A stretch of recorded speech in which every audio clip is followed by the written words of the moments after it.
ఢిల్లీ రాజకీయాల్లో పెను మార్పులు సంభవించాయని చెప్పాలి. ఆమ్ ఆద్మీ పార్టీ వ్యవస్థాపక అధ్యక్షుడు, ఢిల్లీ ముఖ్యమంత్రిగా ఉన్నటువంటి కేజ్రీవాల్ చాలా వ్యూహాత్మకంగా తన ముఖ్యమంత్రి పదవికి రాజీనామా చేశారు. రాజీనామా చేసిన తర్వాత అనూహ్యంగా తెర మీదకి కొత్త ముఖ్యమంత్రిగా శ్రీమతి అతిషిని తీసుకొచ్చారు. అయితే శ్రీమతి అతిషి అనే కంటే కూడా కామ్రేడ్ అతిషి అంటే బాగుంటుందేమో. కారణం ఏంటంటే అతిషి కుటుంబ నేపథ్యం గాని లేకపోతే ఆవిడ భావజాలం గాని పక్కా కమ్యూనిజం అని చెప్పాలి. ఆమ్ ఆద్మీ పార్టీ స్థాపించిన దగ్గర నుంచి కూడా ఆ కార్యక్రమాల్లో అతిషి చాలా కీలకమైనటువంటి పాత్ర పోషిస్తున్నారు. ఢిల్లీ కొత్త ముఖ్యమంత్రిగా అతిషిని ఆప్ శాసన సభాపక్షం మంగళవారం నాడు ప్రకటించడం, ఆ తర్వాత పరిణామాలు చకచక జరిగిపోవడం, కేజ్రీవాల్ కీలక నేతలతో ఒకరితో సమావేశాలై తదనంతరం పిఎస్సి వ్యవహారాల సభ్యులతో చర్చించిన తర్వాత ఈ నిర్ణయం తీసుకున్నారు.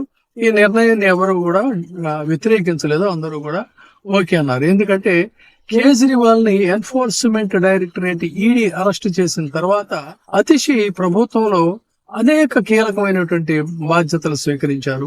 ప్రజాప్రతినిధులతో సంప్రదింపులు, ఆప్ అధినేత భావజాలానికి అనుగుణంగా ఆవిడ వ్యవహరించడం, ఇవన్నీ కూడా ఈ రోజున ఆవిడ్ని అనూహ్యంగా ఈ పదవికి అర్హురాలని చేశారని చెప్పొచ్చు. అయితే ఇతర అభ్యర్థి అయినటువంటి కైలాష్ గెహ్లట్ గాని, లెఫ్టినెంట్ గవర్నర్ పీకే సక్సేనా గాని వాళ్ళు అర్హులైన వాళ్ళతో సమావేశం అనంతరమే కేజ్రీవాల్ మంగళవారం సాయంత్రం తన పదవికి రాజీనామా చేయటం, అతిషిని అభ్యర్థిగా డిసైడ్ చేయడం జరిగింది. అయితే అసలు ఎవరి అతిషి అంటే 1981లో ఢిల్లీ యూనివర్సిటీలో డియూ ప్రొఫెసర్లో విజయ్ సింగ్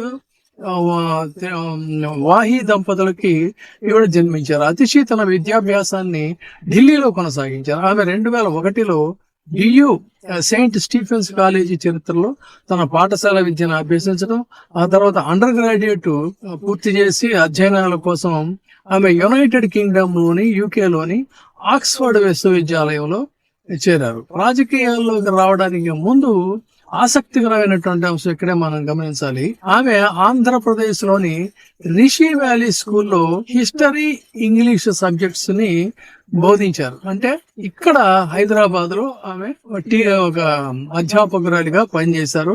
ఆ పని చేస్తున్నటువంటి కాలంలో కూడా ఆవిడికి సహజంగా హిస్టరీ మీద ఒక ఆసక్తి ఉంది కాబట్టి ఒక చరిత్రాత్మక నగరం హైదరాబాద్. ఇందులో ఇక్కడ ఉన్నటువంటి బ్యాక్గ్రౌండ్ ఏంటి, ఇది చరిత్ర ఏంటి, ఇక్కడ కట్టడాలు, వీటన్నిటి మీద కూడా చాలా ఆసక్తి ప్రదర్శించేవారని చెప్పని ఎప్పుడు ఖాళీ దొరికినా కూడా గోల్కొండకి, చార్మినార్కి ఇలాంటి వీటన్నిటికి కూడా సందర్శించడం, వాటి గురించి అధ్యయనం చేయటం ఇలా ఉండేది.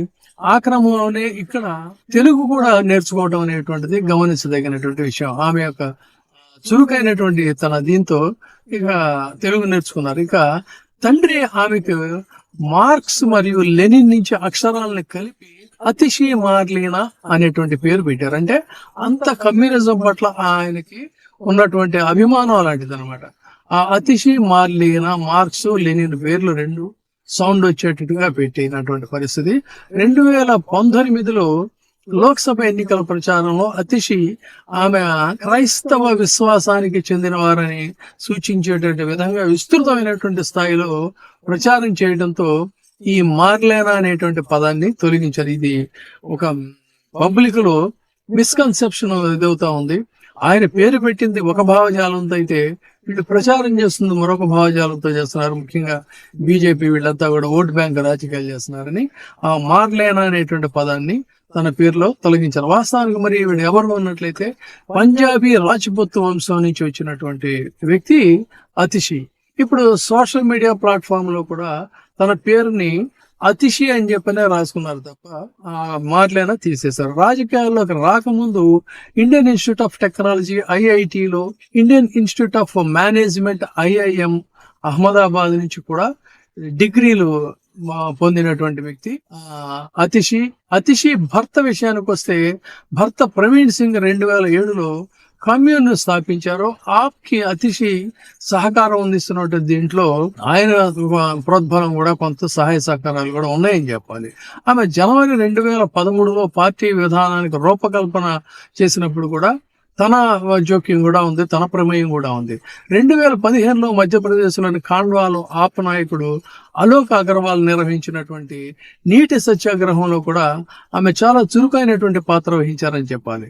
2019లో లోక్సభ ఎన్నికల్లో తూర్పు ఢిల్లీ నుంచి పార్టీ అభ్యర్థిగా అతిషి ఎంపికయ్యారు. అయితే ఆమె బీజేపీ అభ్యర్థి గౌతమ్ గంభీర్ చేతిలో ఒకసారి 4.77 లక్షల ఓట్ల తేడాతో ఓడిపోయారు. అయితే 2020లో ఢిల్లీ అసెంబ్లీకి జరిగినటువంటి ఎన్నికల్లో అతిషి కల్కాజీ నియోజకవర్గం నుంచి 11,000 ఓట్ల మెజారిటీతో బీజేపీ అభ్యర్థి పైన గెలుపొందారు. 2020 ఎన్నికల తర్వాత ఆప్ గోవా యూనిట్కి కూడా ఇన్ఛార్జిగా నియమితులైనప్పుడు పార్టీలో ఆటోమేటిక్ గా ఆమె ఇంపార్టెన్స్ అనేటువంటిది పెరిగింది. ఆమె క్రియాశీలక కార్యక్రమాలు, సలహాలు, సంప్రదింపులు ఇవన్నీ. ప్రస్తుతం విద్య, ఆర్థిక చట్టం, పర్యాటకం ఇలా అనేకమైనటువంటి కీలక శాఖలని మంత్రిగా ఆవిడ నిర్వహిస్తున్నటువంటి పరిస్థితి. అయితే ఇప్పుడు ముఖ్యమంత్రి అవడంతో ఒక ఆసక్తికరమైనటువంటి మరొక అంశం ఏమిటి అన్నట్లయితే, ఢిల్లీ పీఠాన్ని అధిరోహించినటువంటి 2 మహిళలు, ధీటైనటువంటి మహిళలు, క్రియాశీలకంగా వ్యవహరించినటువంటి మహిళలు, ఒక స్ట్రాంగ్ విమెన్ గా పేరు తెచ్చుకున్నటువంటి మహిళలు ఎవరంటే కాంగ్రెస్ పార్టీకి చెందినటువంటి షీలా దీక్షిత్. ఢిల్లీ ముఖ్యమంత్రిగా ఆవిడ కూడా మంచి పేరు తెచ్చుకుంటే, తదనంతర కాలంలో బీజేపీ నుంచి సుష్మా స్వరాజ్ ఒక డైనమిక్ లేడీగా ఆమె కూడా చురుకైనటువంటి పాత్ర వహించారు. కాగా ఇప్పుడు ఆ బాధ్యతలు చేపట్టినటువంటి 3వ మహిళగా మనం అతిషిని చెప్పుకోవాలి. మొత్తంగా ఏంటంటే ఒక డైనమిక్ పర్సనాలిటీని, యంగ్ డైనమిక్ పర్సనాలిటీని చాలా వ్యూహాత్మకంగా తెర మీదకి తీసుకొచ్చి ఆవిడ ముఖ్యమంత్రిని చేశాడు కేజ్రీవాల్. ఇప్పుడే సబ్స్క్రైబ్ చేయండి, లైక్ చేయండి, షేర్ చేయండి. VTV ప్రైమ్, మీ ఉత్తమాభిరుచుల సమ్మేళనం.